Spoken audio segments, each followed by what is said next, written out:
It's my pleasure to be here today. I know we're the last session of what's been an amazing day. As Sam said, everything from today really kind of sizes up what we're going to talk about today, which is how do we create experiences with purpose for the human factor, for the people, and the people has been the common thread. Joining me today, I'm super excited to have the CEO of Out and Equal. Erin Uritus is going to come up and join me on stage, and we're just going to have a little bit of a fireside chat, open it up to questions at some point. Thank you. Yay. Thank you. You want to introduce yourself? Yeah, sure. Are we sitting? Yeah, we'll sit. Walking. Well, thank you for having me, Sam. Thanks for having me back. Sure. So my name is Erin Uritus. I use she, her pronouns, and I'm the CEO of an organization called Out and Equal. We were started 25 years ago now to work on workplace equality. And my life was changed by going to one of our events when I was in my early 20s. And here I am many years later following the founder, and I've been running it for about 8 years. A key part of what we sell and invite people to be part of is the largest actual LGBTQ conference in the world that is a third allies, people working in HR, recruiting, diversity. So I'm delighted to be here. Thank you so much for having me. Awesome. Well, thank you for being here. So we're going to talk a little bit about some research that we did with Kantar, which is a global research organization. So it is third-party vetted. We invested quite a bit in working with them, and the impetus of the research is really about the event of the future. And I think it's important to clarify that it is not about the future of the events. It is not about the future of our industry. We've had a lot of things all day talking about some of those predictions and some of those things as they're going to occur. This is really about, in the next 3 to 5 years, what do your stakeholders expect? What do your audiences expect from you as show organizers? And the partnership that we did with Kantar was really to help us validate some of that data. There's not a lot in here that you kind of won't already be thinking about, and we were thinking about it as well at Encore, and I know Erin has been thinking about it at Out and Equal, and it was really to validate and put some point of view against some things that we knew were happening in the marketplace. So the methodology, just to give you a quick overview of what that looked like. We did expert interviews. And those experts were not your usual suspects. I love a little Joe Pine, but honestly, he's around. He's been around a long time. We went to work futurists. We went to the president of the Event Safety Alliance. We went out and talked to creative strategists and digital anthropologists. So we went out to talk to people that really have the pulse on what's happening out in the marketplace, not necessarily in our industry alone, but across the board in multiple industries. We did some trend mapping, we did some implication workshops, and those implication workshops led us to 8 hypotheses. And you can get my contact information on LinkedIn, and I'm happy to go through those hypotheses. But when we started to cause some friction between the hypotheses, it led us to the development of these 6 trends. And these 6 trends are the trends that are driving the event of the future. So I'm not going to go into these in great detail. I'm going to touch on them real quick, and then we're going to have a little bit of a conversation about how Erin and Out and Equal have been targeting some of these pieces. We've talked already today about the idea of designing for your audiences, right? How does that look when we think about DEI and B? There's some questions that came up in Greg's session around, spending money and creating different experiences and wow factors and all of those elements. And the truth is that it is all based on your audience. If you don't know your audience, none of those things matter. None of those things are going to resonate, and none of those things are going to be successful. You can't disrupt anything if you don't know who you're disrupting it for and why you're disrupting it. So that's designed for belonging. Championing longevity is about that ESG, right? It's about the circular economy. It's about sustainability in our industry, and it's about what that means in terms of looking at your portfolio, not just your single event, holistically. Event value, we'll talk a lot about that with Erin, and that is really around time for value equation from your audience's point of view. You all know your ROI, you all have your KPIs, you all think about your return on investments and your objectives, but what does your audience care about? What's the value for those young people that you've heard from all day to leave their friends, get on a plane, right, which they care about getting on planes, as we heard earlier from Tina, doing all the things we want them to do. What's in it for them? What is their ROI going to be? And they're measuring that ROI. In between spaces is about some of the things Greg talked about. How do you use space differently moving forward? What does it look like 3 to 5 years from now? Emotive effect is something Erin and her team does really, really well, both using technology and not using technology. How do you create those wow moments that are meaningful? We've talked in our industry a lot about memorable and transformative, but how do you create meaningful, lasting experiences that drive results for your audience in our part of the industry?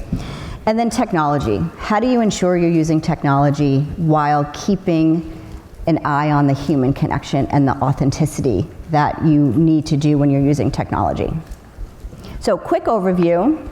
So Erin, I thought we would start with design for belonging, and for you to talk a little bit about that trend and how you have been representing that, such an important piece of your organization and your cause. Yeah, so one of the things, just to contextualize some of the deeper dive into the case study, it's important I situate everybody in the year I took over as CEO from our founder. I had actually been working 9 years in the Middle East, running change management for the government of Abu Dhabi, when they were completely transforming and modernizing, and you had a workforce of Eastern and Western culture and a lot of people who didn't speak the same language. And we were sort of at scale, like really mass levels, trying to get engagement and people to actually talk to each other through that fear. So I come back in 2016, and with 2 kids, I'd been gone 9 years. And when I took over, started Martin Luther King Day of 2018, and within a few weeks, the Parkland shooting happened. And what was on top of us as an organization, in addition to sort of the normal change everybody was going through, was being in an organization that had largely been focused, sort of actually I would say exclusively focused on LGBTQ identity and in policy in the workplace, equality in the workplace. But things were really changing in terms of how organizations wanted to do change work, and the appetite for that, the funding for that, at a time when organizations took on sort of the activism challenge and opportunity, right? So on top of us then were several years where my stakeholders, my community, as individuals and within their companies, felt very isolated and were not sure if they belonged as individuals in their companies, depending on who they worked for. And that was before COVID. So our event, it's the largest event for LGBTQ sort of people, and it's a workplace event. But for us, it's always been because of that, it's inherent for us that people either do or do not feel like they belong, and our event is a moment that the companies can show up for people and that people can come together, see each other, but also work as change agents. And this is not, I mean, all the buzz right now is about DEI. When it comes down to it, what's never going to go away is that companies should always want to be competing for good talent. That is never going to go away. And the demographics, we've talked about that this morning, are trending in a certain direction, right? So coming to that work, and in 2018, I was sitting on a suspicion that it was not just about people being in the gay closet anymore.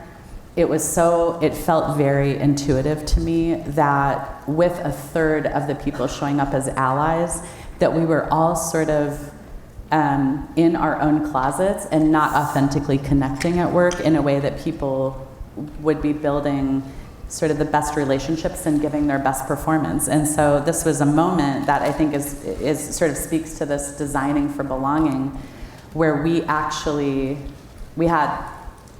2018, we had about 5,000 people in the room, and we put paper snowflakes on the table, and instead of running longer speeches with like very expensive paid talent, we shortened the speeches, and we had everybody turn in to their tables after hearing some inspiration around authenticity and belonging, and just write down on that snowflake, what are you hiding that is getting in the way of either the kind of relationships you want at work or performance at work?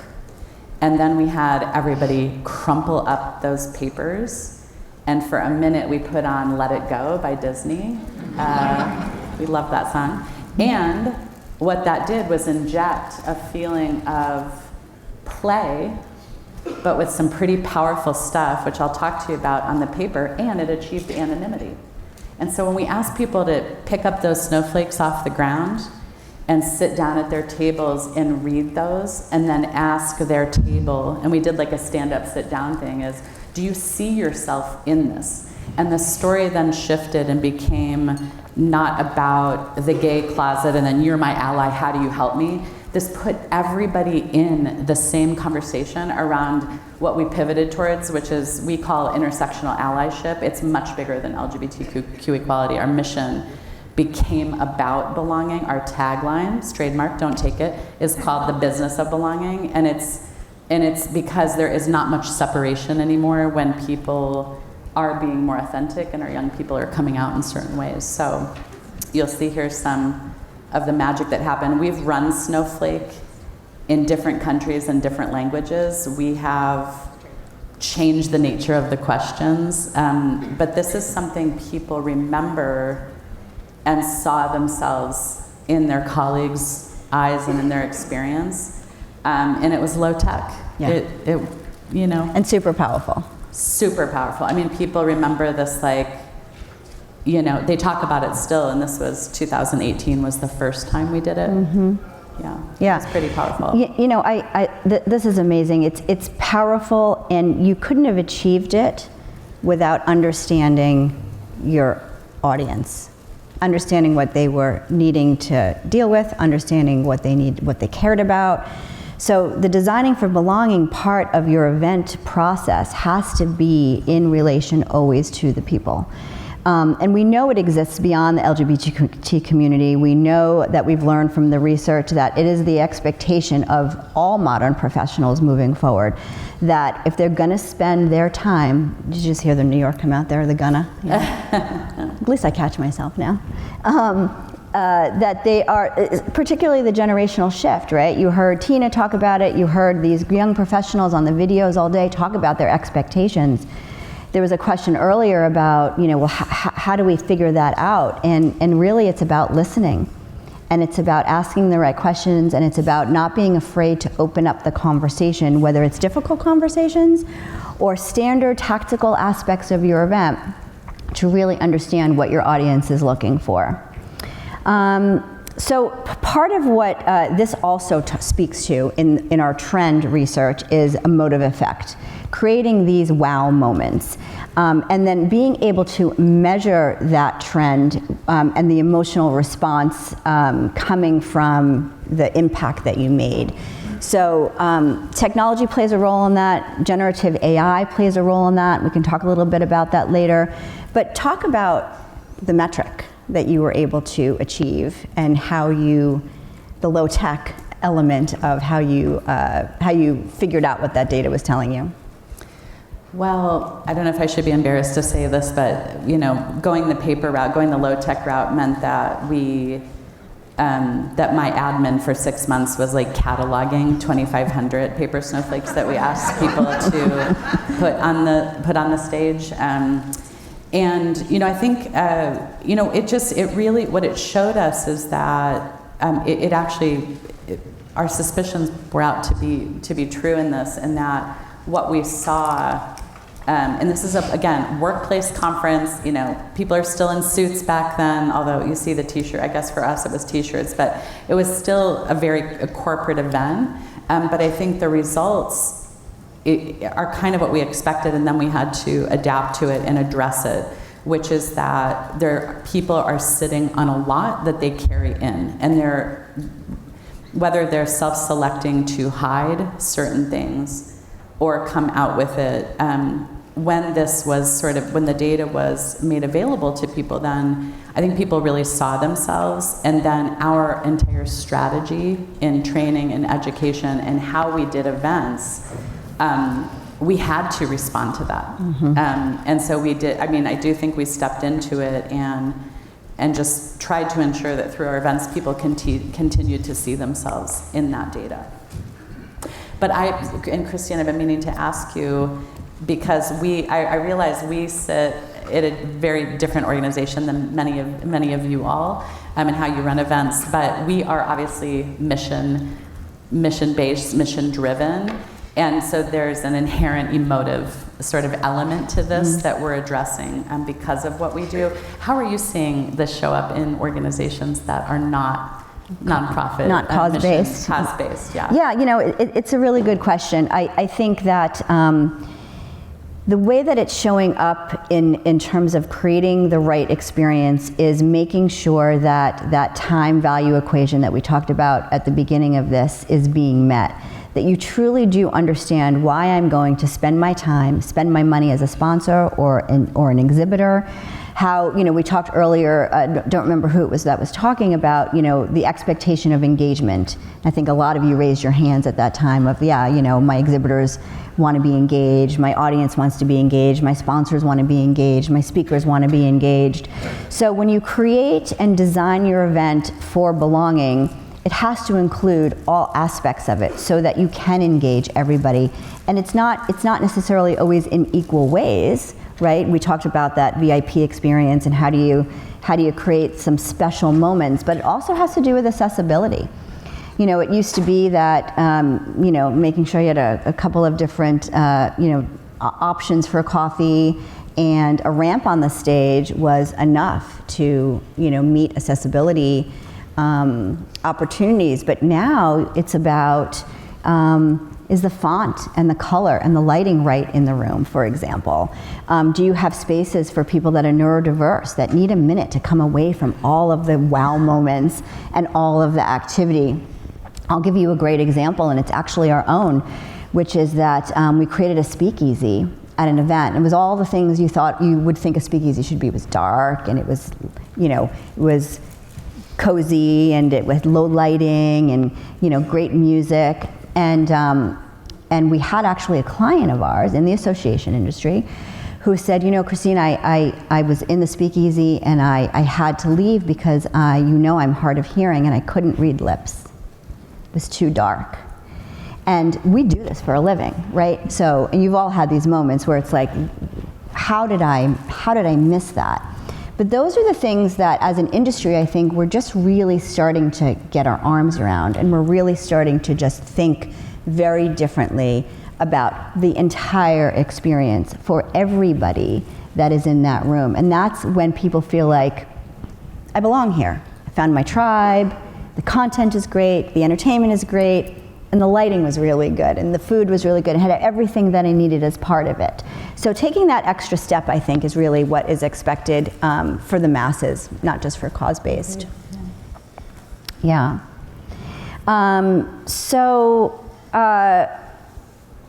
What is my next slide? So this is another example that we did. This is our own booth, and a lot of our clients are, we have a lot of NDAs and proprietary, so I'm not using a lot of our client examples in today's presentation, but ASAE is a great client of ours. I'm sure you all belong or certainly know who they are. And in 23, their event was very focused on DE&I. And they were solving for some challenges that they had of kind of talking the talk and not walking the walk, and you know, that's been made pretty public out in the marketplace. And we wanted to create a space at that event that not only supported what they were trying to achieve, but also supported Encore's goals in the DEI and B space, and something that we were also coming into our own about and really thinking very differently about. So we created this booth environment where the first touch point as you came into our space was to choose your path in terms of your event goal having to do with DE&I. And so in this picture here, you see someone holding their button, which they wore. They started trading buttons on the floor. It was really a pretty interesting experience. But the idea of creating connections was what was then the driver to the conversation as they entered the booth space. So instead of coming into the booth and coming up to a demo or having a salesperson approach them, they had something to talk about that was important to them. And our people understood what that meant in terms of how we could talk differently to them, how we could evolve. It was no longer about audiovisual or AV spend or tech. It was about, how do you create connection? How is Encore helping me create connection? And so it was a really unique experience that we were able to create on that show floor. So you do, as you've just talked about, a lot of cool stuff that you've been able to execute. Can you talk about something else where you have had some community engagement efforts and how that looks a little bit different than maybe the snowflake example? Yeah, so the colored boxes I love because it's reminding me, and this is super simple, but for us, one of the things we realized that was super popular and allowed people to connect through identity, and when I say identity, I don't mean sexual orientation and gender identity only. I mean, like, are you a parent? Are you from the South? Are you, we had multiple colored ribbons that people would just like stack on their badges. And that has become a thing for us where people find each other. Now, in a design-wise, what we did last year, and this was actually born out of COVID when we did some stuff using Zoom breakout, the technology where people can break out in Zoom. We decided last year to create, we had 12 different, what we call community engagement groups, where these were closed-door sessions for only people that identify that way. And we didn't sweat it or feel guilty about it because we also have workshops that are open where allies can come and learn how to be better allies and for people to educate each other. But we did do closed-door groups. And instead of just doing 2 or 3, we actually did 12. And these were across multiple identities, including some new ones for us. For example, we have a lot of alcohol at our event. There's tons of receptions, like a lot of events. We had always done an AA meeting every day for people in recovery, but what we did with a closed-door community engagement group was have a facilitated sort of discussion in rounds for people who were in recovery and navigating being in recovery at work, but also with the intersection of being LGBTQ. We had a parents group. We had a polyamorous group, which is coming, y'all. It's a thing. And we had, from all sorts of identities as well. We did a POC group, and we've since broken that out into Black, African American, APAC, and Latino. We did 3 different trans groups. Again, we had a parents group. We had a faith group, right? So people being able to sit behind closed doors with their people and discuss, no matter what religion or faith or church you end up in or not, being the intersection of LGBTQ and maybe kicked out of your church and a person of faith. And you happen to work at corporate in Walmart, where the first thing people ask you is, what church do you belong to? So this is these are ways we just jumped full throttle into creating these spaces where people could find each other. And since then, we've had lots of ideas, and people say, well, what about this group? And you forgot about this group. And my answer to people is, and it's how we designed it, is we can do this if we have your help. So we as an organization don't take on the facilitation. Mm-hmm. We actually have called for co-hosts in our community that if they step up, they help us bring that content. And then I guess one of the other things I'll mention, Christine, is that we do a buddy program, and we need to come up with a better name. It's not very sophisticated, but it's literally matching people randomly. We did not over-orchestrate and say, we want to match you because of what level or title you are or what industry you work in. We wanted to replicate the effect of people showing up at a conference and meeting their next best friend in the elevator. And it doesn't matter, and they don't know what their title is yet. And they don't know what their industry is yet, but that's sort of some of the magic. So we actually created a program where we had the community just opt in. Do you want to be part of this program? We sent out a facilitated set of questions and said, you've been randomly selected with these 2 people that will also be coming to the event in 6 months. You know how to use Zoom. Find each other and have a few meetings. Mm. And then we found some buddies that had a good experience, and they went away from the conference and took the learning, but the magic and their connection and their friendship of like how they brought this change work into like policies, benefits, et cetera, of their company that saved time and money.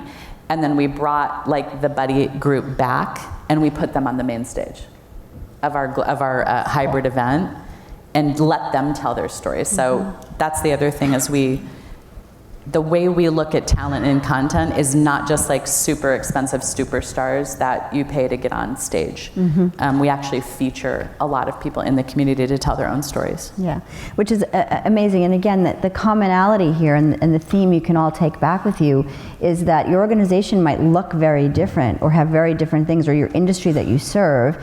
You know, somebody earlier talked about accountants and, you know, like what do they care about? You know, what do they, or the CFOs, what do they really want?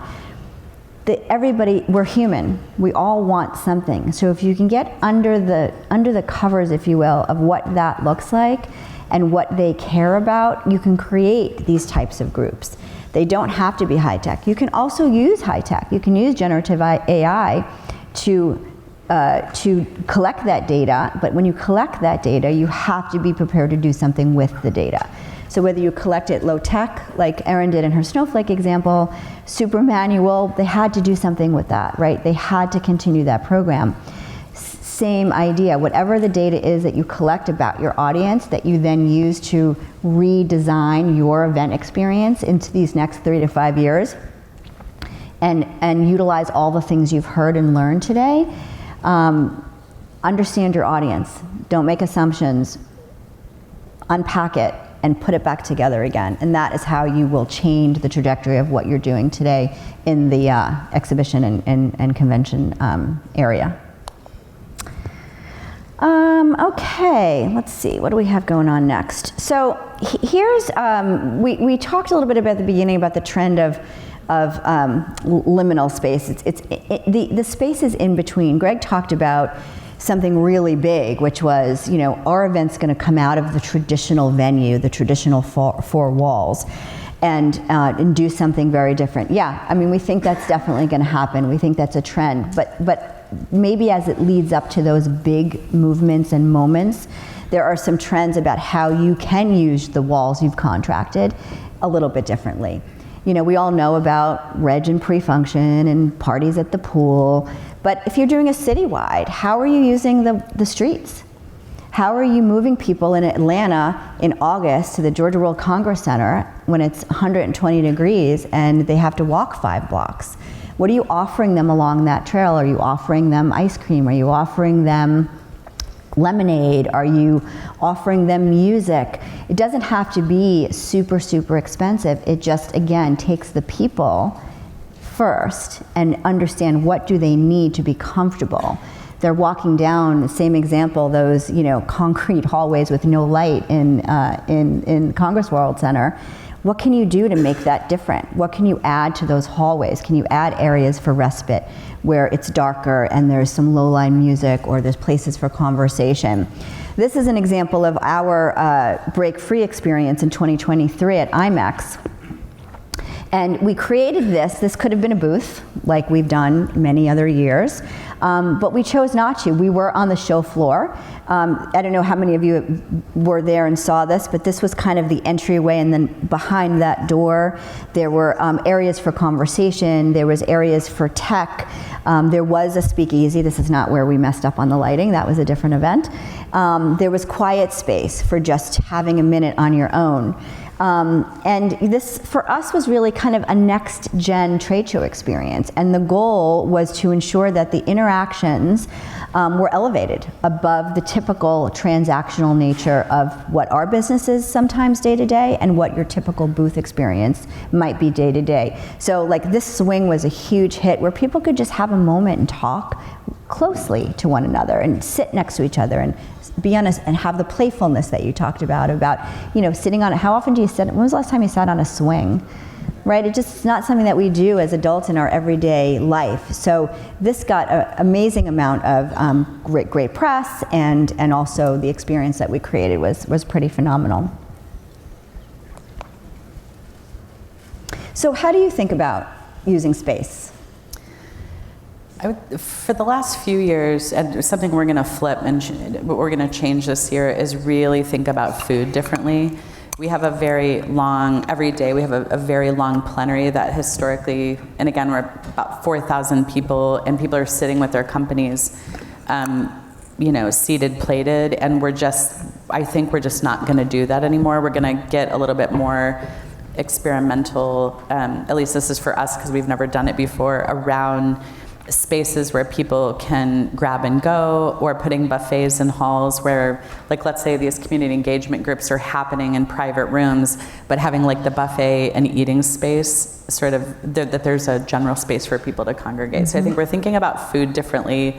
We are, I think for us at least, it's really important that we are creating moments of joy that are not just sort of, I think for some conferences, it's sort of typical receptions with alcohol, but like we have been very conscious about just joyful moments, whether that's a DJ and giving people space to dance. We're thinking about doing a community sort of campy talent show this year. I mean, this is specific to our audience, but not necessarily. I think people want to have some fun. I think how you use hallway space with something that's a little bit more creative than step and repeats also gets you that social boost, right? I think, so I think we're looking at that. We're looking at how to use our exhibit hall with Encore's help a little bit differently to also be able to view or engage in content in the exhibit hall. We're looking at that space differently. And outside, we moved this year down in Orlando, or last year I should say, across a few properties meant we had to have buses. We had never had to do that before, so we looked at those air-conditioned tents as like chill rooms to recharge, and also create those spaces when people were waiting so that they could continue their conversations and while they were waiting for the bus. So that's just a few. Yeah. And look, what Emerge talked about, what Melissa talked about earlier, and the excitement and the fun factor and doing something really, truly disruptive works. You have to figure out what works for you and how can you add that lightness, that playfulness. And by the way, all of these things are sponsorable. Every single one of them. They're all sponsorable ideas that you can implement and get covered by your sponsors. I know we're running low on time. Let's talk a little bit about technology for a minute, right? We talked about Snowflake and it being low tech. The idea of the use of technology and all of the things that are happening with the Spark, with generative AI in general, and us as an industry figuring out how and where do we use it. I think no matter what those answers are for you and your organization, the most critical factor in it is not to let it overtake the human connection. And I think that's really what we've been talking about all day today, which is really the people and keeping those audiences in mind at all times, no matter what the technology might be, whether it's low tech, high tech, that it is about creating those meaningful moments for your audiences along the way. Any tech things that you're starting to think about leaning into differently moving forward? I think I think what I try to keep front and center, because there's such a seductiveness and sort of like, what is that flavor of the month that when we're left to wrestle with putting on events where, big opportunities for change. I am wary of, and I center us in this, of jumping too far in that like you said, you forget what you're trying to do in the first place. Mm-hmm. If you have people, especially young people, who are oriented around swiping, I would be careful that we're not assuming that that's what they want all the time, and that we are all still human, and this may be, the time that people, whether you're young or not, get out of their house and sort of engage in the world again. And so we are trying to think smart about tech. A few things, Christine. One is that nobody wants their admin like hand coding snowflakes for 6 months. That's silly, right? So we are obviously, we have a lot of tech sponsors, and so we're trying to think about how to capture data smartly. We're trying to tie it to our strategy to be doing more research, because it's powerful when you have 5,000 people in a room with the ability to contribute some data, but also we have their demographics, right, when they do registration. So we're trying to think very smartly about that. And then the other thing I would say, though, is that the technology that enables us to capture stories, a lot of us who are of a certain age remember when StoryCorps hit with NPR, and like now there's the traveling booths, and we brought that to our event as well, that allowed people to go into the booth and just respond to a question. We actually did that as well when we were using, I think Pathable died, now we're using Cvent, but you know, when we were in COVID, we actually integrated a technology that would let people just tell their story, and that went somewhere. So we're thinking, I mean, we just try to keep a balanced approach, and especially because we are a nonprofit and costs are so, like, it's really important to us that we have our eye on the right ball, to, again, have a balanced approach so that we're doing something meaningful with it. And there's lots out there. I'd probably learn a lot talking to some of your vendors about, there's always new things, so.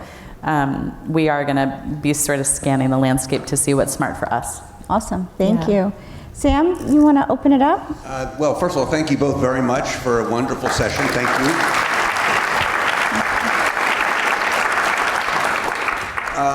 I'm a trade show guy, and that's what I've done for a long time. And for the last 25 years, most of the people that I've worked with, people who come to my events, are doing relatively large shows. Your event is 5,000 people. I always thought about doing the most good for the most people was kind of the organizer's mantra, the most good for the most people. So I want to ask both of you, and maybe I just don't get it, but if you're, not maybe, if you're doing a wonderful speakeasy for 100 high-level folks that are having a great time because it's something they can't do online and they can't do it at home, and one person says to you, I didn't enjoy it because I can't read lips. If you go back to the most good for the most people, are you going to change your approach to entertaining in different environments to accommodate every single person? Won't that end up being vanilla? I don't think it'll end up being vanilla. I think that, again, we're talking about the next 3 to 5 years and what the expectation of the audience is. And the expectation is that they're considered at all moments, at every single touch point. You'll have to make your own decisions. Are we going to turn the lights up full way? No, but we're going to understand what it takes for someone who needs to read lips, because we don't know that was the only person, right? That's not something that we have the data on. So we happen to get that feedback. So I think it's a balance. Like, I think what Greg was talking about earlier is there's a balance in how far you go with any piece of data you receive, but you have to do something with the data. You want to add anything? No, I think I would agree with that. And I think, again, if you can afford it and get creative, and with the example of helping people find each other, they may say no to, let's say, a speakeasy event where they're like, oh, if that's like that, then it's not for me, or I can't, handle that environment or whatever, but they have somewhere else to go. Yes. So I think that's the thing too, is keeping the whole in mind, and what kind of options are you giving people if you blow all your money in one specific thing. For less people, I do think you're going to be confronted with this business challenge, which is, well, I'm trying to do this, and how do I sort of make it work for everybody? I think it's maybe taking a look at it a little bit differently. A simple giving one. Yourself more options. A simple one. How many people are in these closed door groups? The rooms we got at, and this was at the Hilton, 2 Hilton properties, and we also had Coronado, but we ran our CEGs in the Hiltons, and those rooms could hold 200 seated. In a few of the groups, they were at capacity and people could not get in. In some of them, which shows us where we need to do our work, like our disability engagement group, which we also have split, by the way. We have a disability CEG and we have a neurodiverse CEG, so that people with sort of more common experiences around discrimination, it sort of, there's always a distinction and we have to make that call, but we've again, because there's cost related, I think we haven't gone as far as we could go with our own accessibility. And so that room was not very full because we didn't have, I'm assuming, a lot of people with disabilities in attendance. So that says something to us that we learned from. And people just didn't want to leave. I mean, that was like the thing they remember and took away from a customer experience was that was the moment, right? Because it didn't just feed my brains, but I could interpret the best practices I was learning because I could sit and talk with somebody from the South who's dealing with like faith in the work issue, right? So faith in the work issues, so yeah. Okay, thank you very much. We have time for one last question. Yes, over here. I'll race you.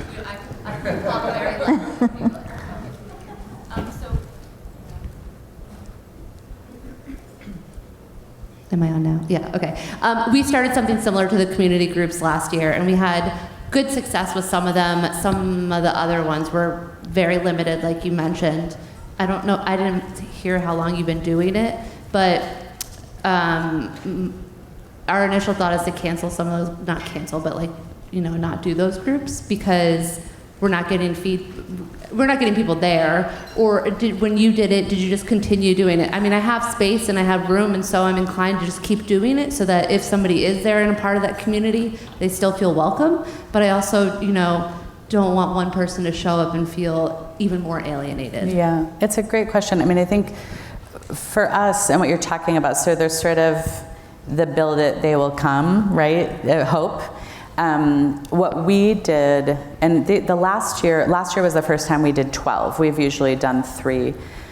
What is making the difference, to be very honest with you, is not just visibility and getting more, like having the word spread that you're sort of, you know, more accepting of difference and all that, and that you build it and you keep doing that until you see the results of people showing up. For us, I'll tell you the difference is that we left those rooms committing that we would bring those folks together again, 12 or 13 groups, twice by Zoom before our next event.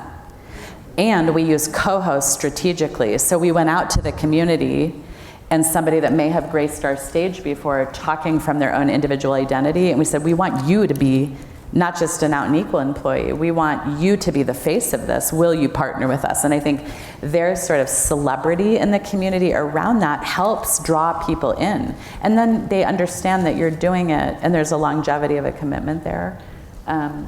So that's what we're doing.